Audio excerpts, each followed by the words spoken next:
Welcome to Burning Topic.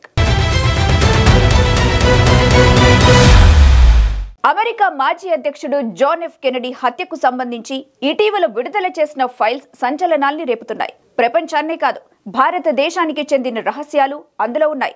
ముఖ్యంగా భారత్ అప్పట్లో CIA సహకరించినట్టు అందులో ఉంది. ఇంతకీ భారత్ సిఐఏకి ఎలా సహకరించింది? భారత్కు చెందిన రహస్యాలు అందులో ఏమున్నాయి చూద్దాం.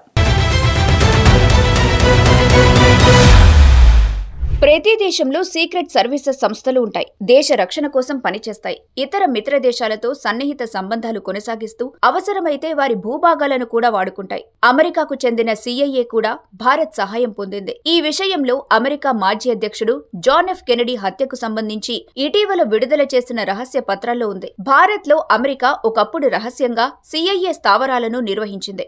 భారత్ లోని ఢిల్లీ, కోల్కతాలో అమెరికా నిఘా సంస్థ సిఐఏకు 2 స్థావరాలు ఉండేవని పత్రాల్లో ఉంది. వీటిని బ్లాక్ సైట్స్ గా అభివర్ణించేవారు. అనుమానాస్పద వ్యక్తులను బంధించడంతో సహా పలు రకాల రహస్య ఆపరేషన్లకు వీటిని వినియోగించేవారని తెలుస్తోంది.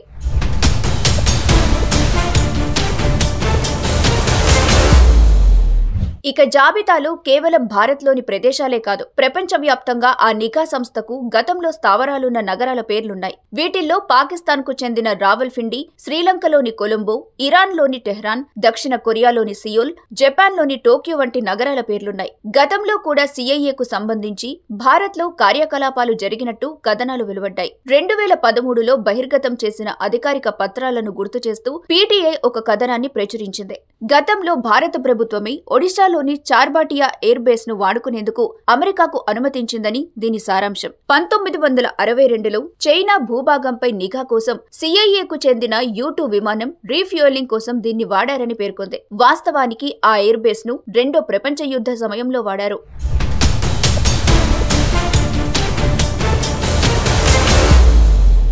అమెరికా అధ్యక్షుడు డొనాల్డ్ ట్రంప్ ఎన్నికల ప్రచారంలో ఇచ్చిన హామీని నిలబెట్టుకుంటూ జాన్ ఎఫ్ కెనడీ హత్య దర్యాప్తు ఫైల్స్ ను విడుదల చేశారు. దీనిలో సిఐఏ పాత్రపై పలు ఆసక్తికర విషయాలు ఉన్నాయి. మొత్తం 63,000 పేజీలు, 2,200 ఫైల్స్ రూపంలో ఇవి ఉన్నాయి. అమెరికాలోని national archives and records administration వీటిని బహిర్గతం చేసింది. 1961లో అమెరికా 35వ అధ్యక్షుడిగా బాధ్యతలు చేపట్టిన జాన్ ఎఫ్ కెనడీ 1963 నవంబర్ 22న డాలస్ లో హత్యకు గురయ్యారు. కాన్వాయ్ లో ఆయన ప్రయాణిస్తుండగా దుండగుడు వెనక నుంచి కాల్పులు జరిపాడు. కాల్పులు జరిపిన లీ హార్వే ఓస్వాల్డ్ అనే వ్యక్తిని అరెస్ట్ చేయగా కేసు దర్యాప్తు సమయంలో అతడు కూడా హత్యకు గురయ్యాడు. హార్వేను చంపిన వ్యక్తిని అరెస్ట్ చేసి శిక్ష వేయగా కొంతకాలం తర్వాత అతడు క్యాన్సర్ తో మరణించాడు. నాటి నుంచి కెనడీ హత్య ఘటన రహస్యంగానే ఉంది.